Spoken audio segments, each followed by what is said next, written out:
Pengacara kondang Hotman Paris Hutapea secara tak terduga memutuskan untuk pasang badan dan turun tangan langsung membela mantan Jampitsus Febri Adriansyah yang kini tengah terjerat pusaran kasus dugaan korupsi besar. Langkah berani ini langsung memicu kegemparan publik, meminggirkan segala spekulasi dan membalikan arah sorotan media. Bukan sekadar aksi bela rekan sesama profesi, keterlibatan Hotman Paris di garis depan ini membawa serta sederet pengakuan yang mencengangkan.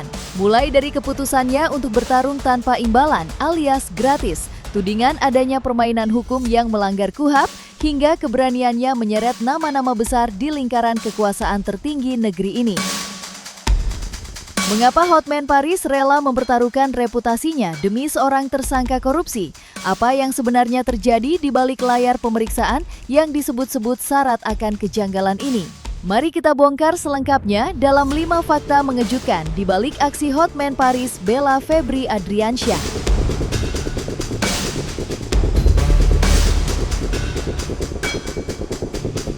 Pengacara kondang Hotman Paris Hutapea resmi pasang badan membela mantan Jampitsus Febri Adriansyah. Hotman menegaskan bahwa Febri adalah pejabat berprestasi, cetak rekor sejarah yang sukses mengembalikan ratusan triliun ke kas negara. Hotman mencium adanya kejanggalan besar dan menduga ketegasan Febri selama ini telah mengusik kenyamanan para oligarki besar. Merasa ada upaya kriminalisasi yang tidak menghormati presiden, Hotman Paris merasa terpanggil untuk turun gunung langsung tanpa imbalan.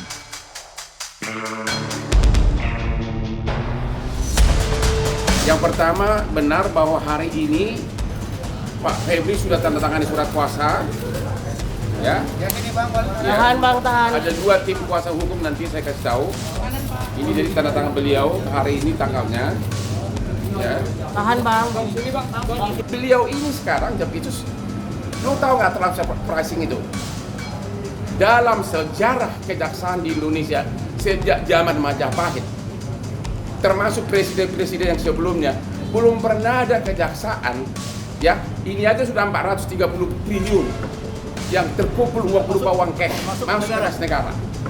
Apalagi dengan transfer pricing, lu tahu nggak ribuan triliun ruginya Yang sedang diproses kan? Belum lagi yang nggak ketahuan karena zaman itu sudah berlangsung dari zaman presiden zaman dulu. Ya berarti banyak oligarki yang terapa di sini terganggu.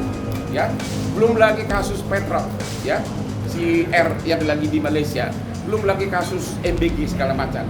Jadi benar-benar dengan melakukan itu terhadap Jampitsus ini, mantan Jampitsus ini, benar-benar saya melihat kurang penghormatan terhadap Presiden Prabowo.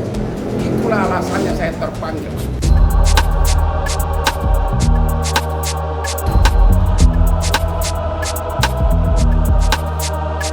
Didampingi langsung oleh pengacara kondang Hotman Paris Hutapea, Febri Adriansyah telah menjalani pemeriksaan intensif sebagai tersangka kasus dugaan korupsi. Febri dicecar sebanyak 18 pertanyaan oleh tim penyidik dan berhasil dijawab dengan baik.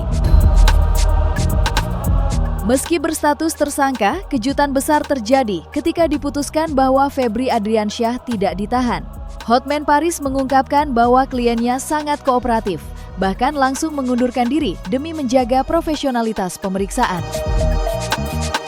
Selain itu, seluruh barang bukti telah disita dan pencegahan ke luar negeri sudah dilakukan, sehingga tidak ada alasan hukum untuk melakukan penahanan. Seperti apa jalannya pemeriksaan dan apa saja poin krusial di balik status tersangka tanpa penahanan ini?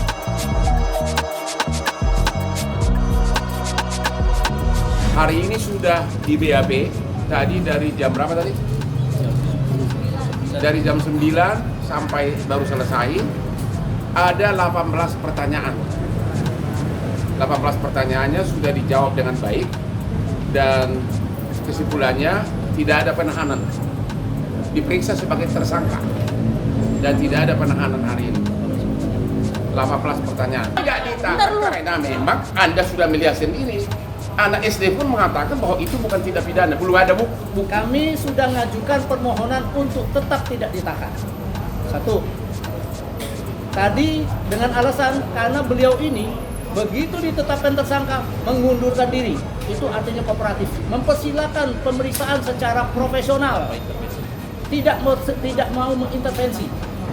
Oke, selanjutnya kedua, karena sudah tidak jampitsus, dia tidak bisa mengatur apapun yang ada di dalam sini lagi, sudah ada PLT-nya.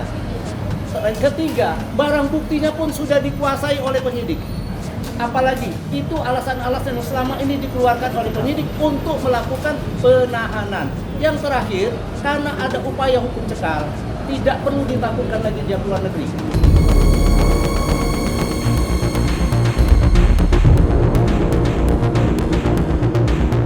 Hotman Paris menyatakan bahwa temuan 3,2 juta dolar Singapura dan 870 ribu dolar Amerika di Cipete murni dana kerjasama legal dengan seorang pengusaha untuk proyek pelabuhan di Kaltim senilai 80 miliar.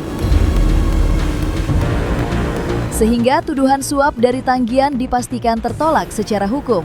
Sementara untuk rumah di Sentul, Hotman menegaskan aset tersebut digunakan oleh Don Rito sejak 2023 sebagai kantor backup Yayasan Dakwah dan Pendidikan Islam yang mengurus 700 santri asal Papua dan Maluku.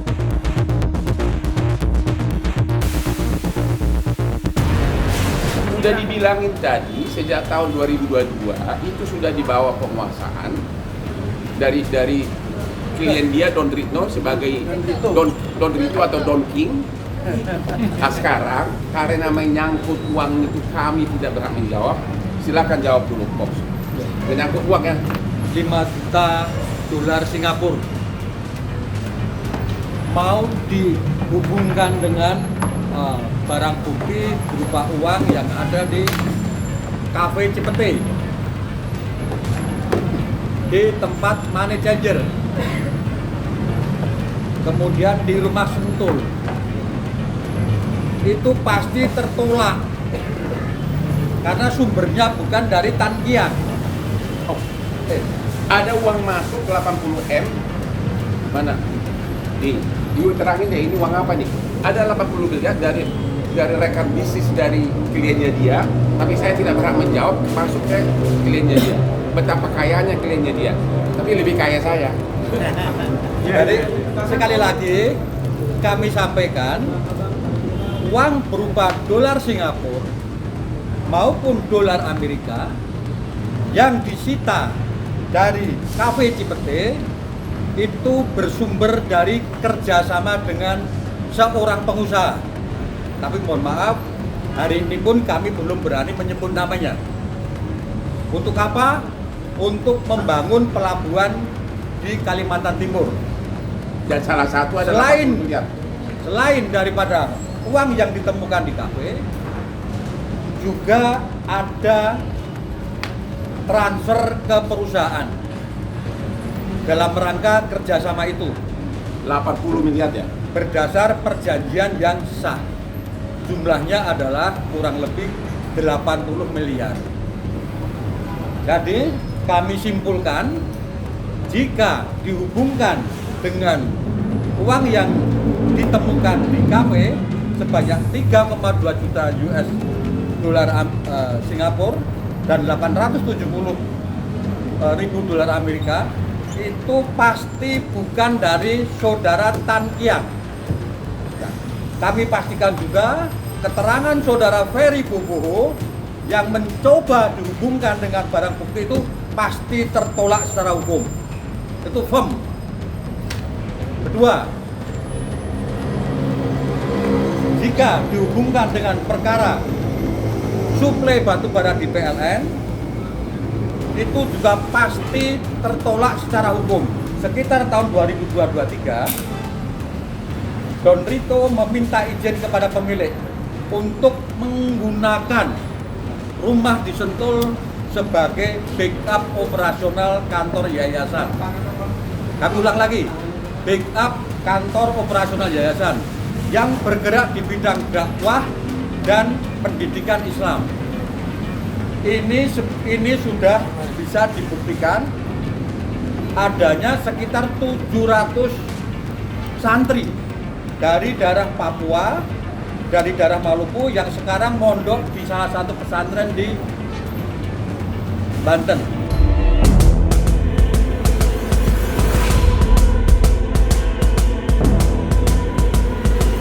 Pengacara kondang Hotman Paris Hutapea membeberkan fakta hukum untuk mematahkan tudingan korupsi yang menyeret Febri Adriansyah dalam 3 klaster kasus berbeda, PT Asabri, Blackout Sumatera, dan PT Krakatau Steel.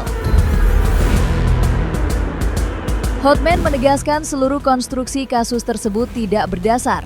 Untuk kasus Asabri, tuduhan suapi 50 miliar dinilai janggal karena perkara sudah inkrah sejak 2022. Sebelum Febri menjabat, ditambah sang terduga pemberi suap pun tidak berstatus tersangka. Sementara untuk kasus Blackout Sumatera, perusahaan yang dituduh nyatanya merupakan supplier batubara untuk wilayah Bali dan Jawa, bukan Sumatera. Terakhir, untuk kasus Krakatau Steel, Hotman menyatakan itu murni urusan utang piutang bisnis swasta yang sama sekali belum merugikan keuangan negara. Bagaimana Hotman Paris membedah kejanggalan hukum ini satu persatu?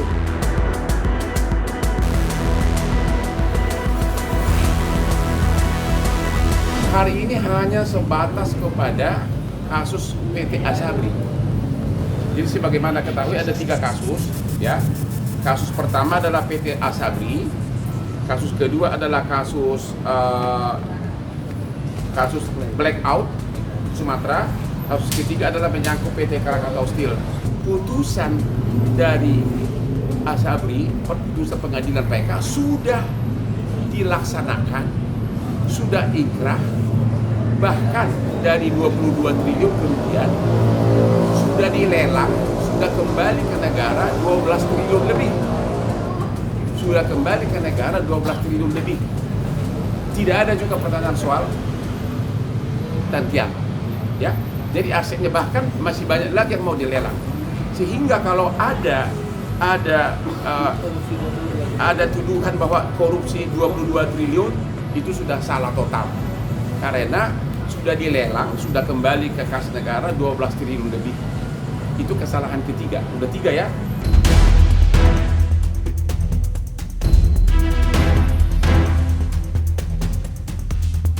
Hotman Paris menegaskan Febri Adriansyah membantah keras seluruh tudingan korupsi yang diarahkan kepadanya.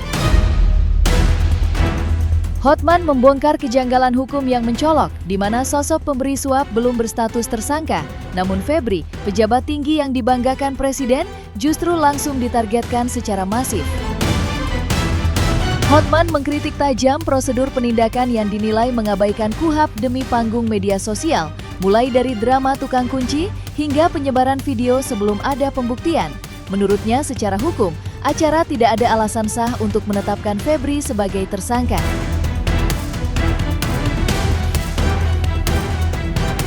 Pak Febri mengatakan, no, tidak ada.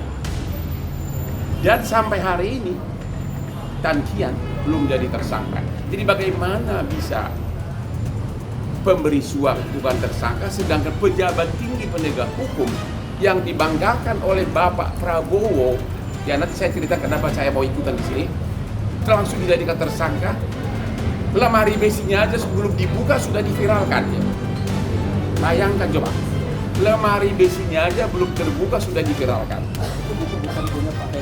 Dulu, ya saya kebetulan nonton, saya waktu itu sudah mau masuk opname di rumah sakit di sini, saya nonton di sana. Kalau di situ saya belum apa-apa, belum masih relax. Ya.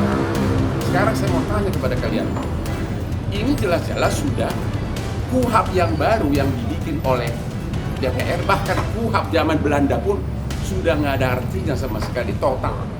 Jadi nggak ada gunanya lagi belajar KUHP, nggak ada belajar lagi gunanya hukum acara. Langsung ditargetkan, divideokan, tukang kunci pun gayanya pun, cara mutarnya pun langsung diviralkan. Anda bisa tahu apa yang terjadi. Kira-kira itu sepanjang menyangkut. Jadi ada 4 tadi ya, mudah-mudahan anak-anak sekalian sudah mencatat ya. Sorry, 4 dari segi hukum tidak ada alasan untuk menetapkan Febri sebagai tersangka. Pasti kita pengen berikan ekspresi, mengedepankan estetika. jelas tadi mendengarkan.